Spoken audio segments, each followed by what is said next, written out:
আমি এখন একটু টিফিনে ভাত খেয়ে নিচ্ছি।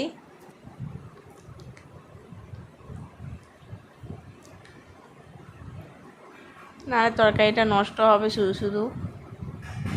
কাল সারা রাত কারেন্ট ছিল না, ফ্রিজ বন্ধ ছিল। আমি তাই ভাবছিলাম তরকারিগুলো খারাপ না হয়ে যায়। ফ্রিজে দুধ আছে, তরকারি আছে, তাই আমি সকালবেলা গরম ভাত দিয়ে খেয়ে নিচ্ছি। এটা দেখলাম খারাপ হয়নি, ভালো আছে।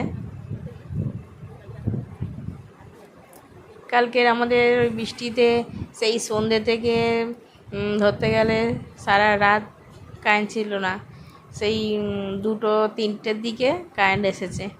তা আমি জানি না আমাদের এই কলকাতা শহরে এখনও পর্যন্ত এরকম হয়, আমি দেখিনি কোনোদিন।